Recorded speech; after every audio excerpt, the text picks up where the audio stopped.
Everyone, it's Richard Lewis here again with another video, and we're going to get right into it today. We're going to be talking more about this CSGO coaching scandal that's going on. For those that missed it, it's probably the biggest story in competitive Counter-Strike in 2020.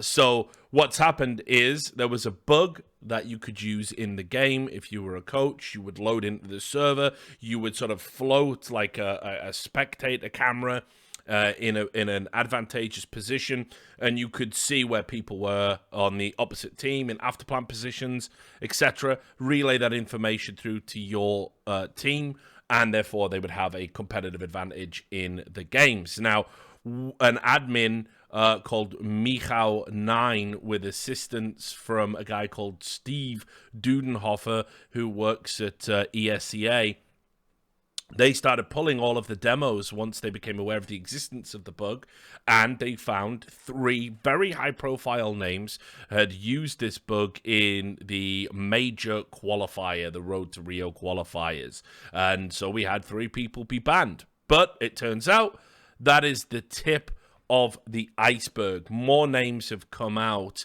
in the past 24 hours, and it looks like there's going to be more names coming out as well.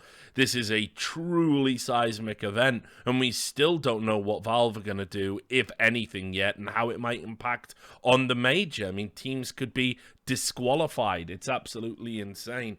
So here is Michał9. He pointed out that a coach from K23, a guy called Solar, he was abusing the bug in a recent game. This was the Eden Arena Multivibes Cup 8 in a match versus Fate, and he did it for 21 rounds. The upshot of that, K23 decided to jump in here and suspend the coach indefinitely. It doesn't look like he's going to be coming back or working with the organization moving forward. So he was the latest name in the pile. If you're a little bit confused, K23, legendary Kazakhstani team from way back in the day, had a very good 2005 World Cyber Game finish. It's a brand that has a lot of clout in that region. You know, Adrian used to play for them. Well, they were the Simon Gaming, and they rebranded. They resurrected that brand. So if you hadn't heard of K23, that's who they are. But anyway, so Solar, he was on the chopping block. He's gone. Then next up, you can see this is the big one, because as if Brazil hadn't been rocked enough with what happened with MIBR and Dead being banned from 2 tournaments, unique in the sense that he used it on in 2 tournaments on 2 occasions.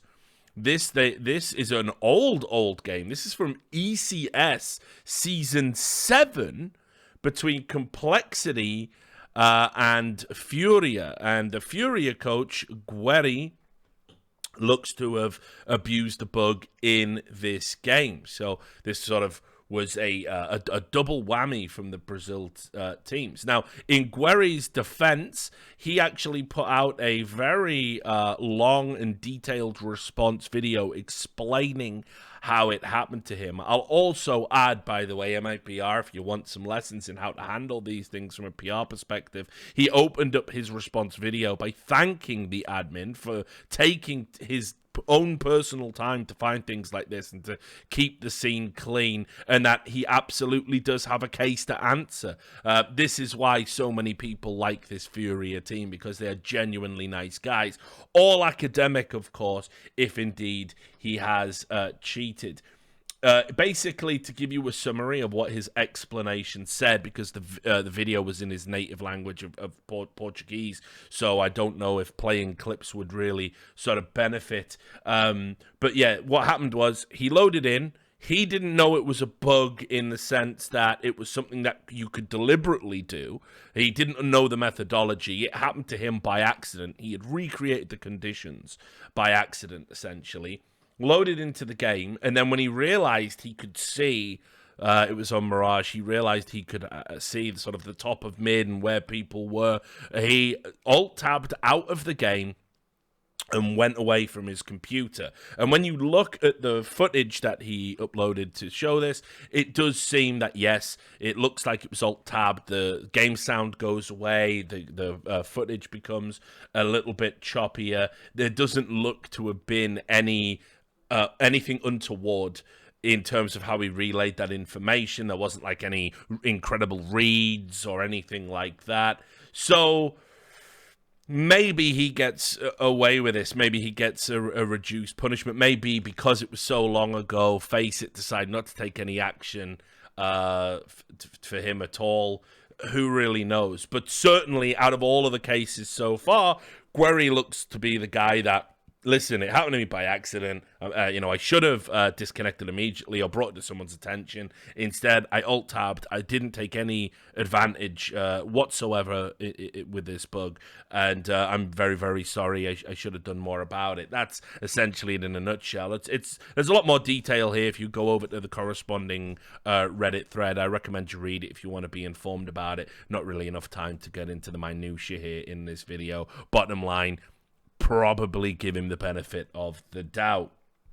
Now, with all of this coming out, there's now people going back because this bug has existed for years, guys. It's existed in the game for years, and people are going back and looking at all these old tournaments. It's not just ECS Season 7.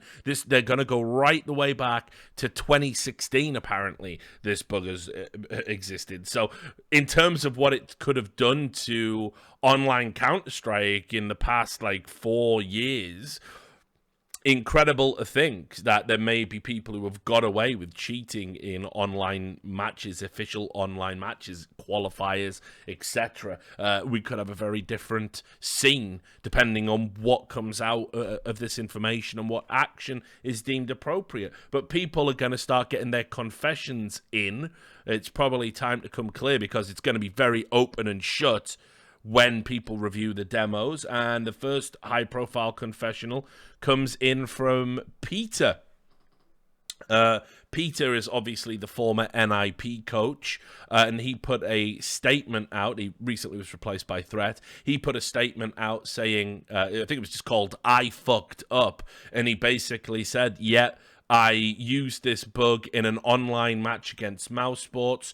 He contextualizes that by saying, listen, it was a meaningless game, this one. We'd already I think Mouse Sports had already qualified, or whatever it was. There was nothing to be gleaned from the outcome, but anyway, he did it and he used it. Now, crazy, this was in 2018, November 2018. The Ninjas in Pajamas were already battling against relegation back then. Mouse Sports, I think, had already qualified for the LAN finals. There was literally nothing to be gained from this game. In his statement, there's a few choice quotes here from that HLTV have pulled. He said that, I will accept any punishment handed out to me. I realize this will harm my reputation as a coach, but I can't undo things even though I would like to. I just have to accept this and admit my guilt. I'm sorry to everyone that I know and who knows me.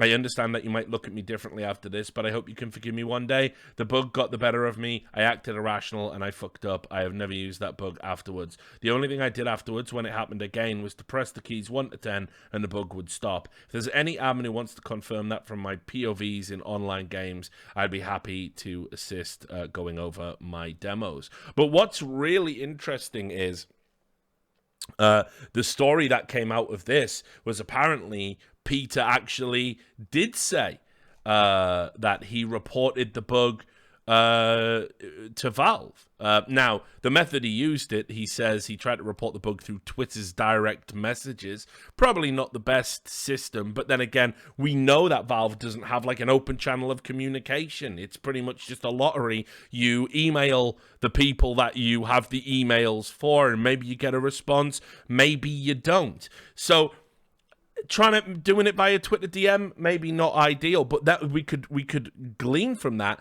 he actually in 2018 attempted to report the bug, and Valve could have stopped all of this. They could have headed it off at the pass before all of this trouble, all of these games, by simply patching the bug out. I don't even think the bug is there anymore since it's blown up. It appears to have been fixed. So all we're left with is the damage done going back all of these years. So just for the sake of a Twitter DM, we might not even be in this mess. And trust me, it is a mess. So credit, I suppose, to Peter for coming out and confessing. He was probably going to get got anyway, as you'll see. But he sort of leapt out there. But that additional nugget of information, definitely something to consider. Finally, ESIC, the Esports Integrity Coalition. I have obviously been around these guys since their inception. If you look at my channel, I got an interview with the guy that founded it, the lawyer that founded the company and wants to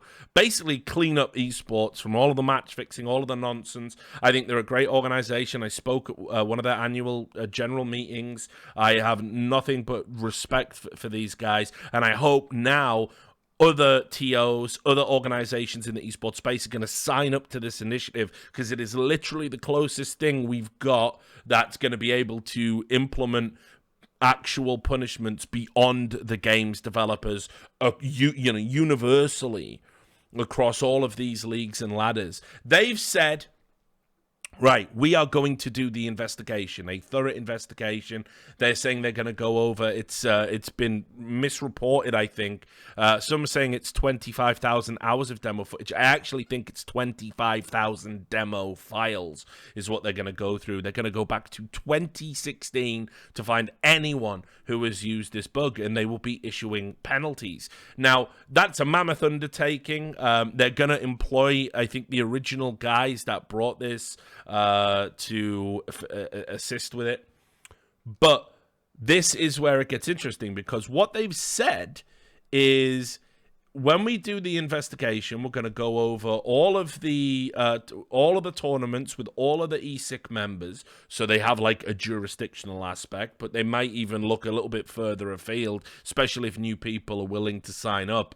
Be a great way to hit the ground running and get ahead of some of the issues rather than having to go back and do it again.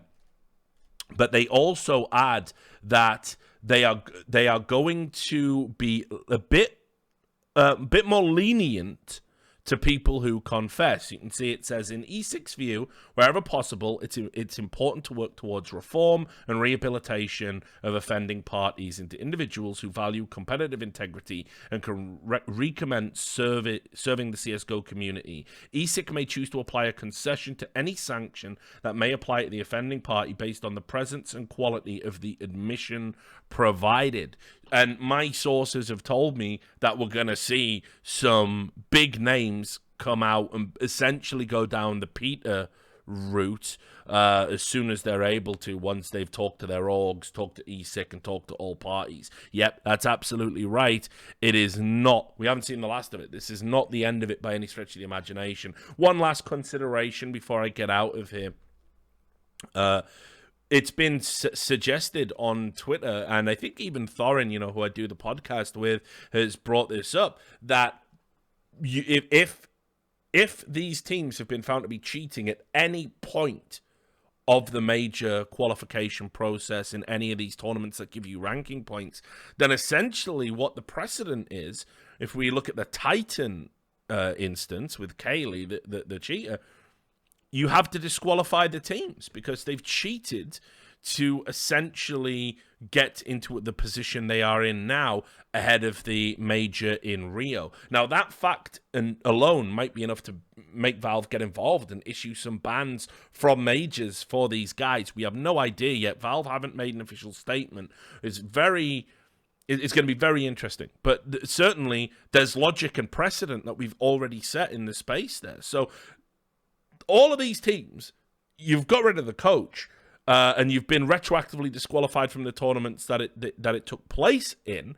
But we still don't know if Valve are going to remove the regional major ranking points for the major. That hasn't been determined yet. So the points might stand. I personally would say remove them. But equally as well, the teams could be disqualified from the major process as it is entirely. And what a fucking mess that would be. There would be huge gaps that we would need to fill. There would be some big names suddenly no longer in contention for the major, and what would that do to future majors? Because, you know, with the system we've got in place, with legends and invites and all that, the domino effect that this could have is absolutely massive and can't be understated. So anyway, there you go. You're all up to speed with everything you need to know now. I'm going to be glued to my computer overnight because there's just going to be more and more coming out. Trust me, watch this space. And as always, I will keep you up to date as the information comes in. Follow me on Twitter, follow me on Insta, follow me on Twitch, all of that good stuff. Thanks a lot for all the support. Like, you know, put a thumbs up, leave a comment, and I'll see you on the next video. Peace.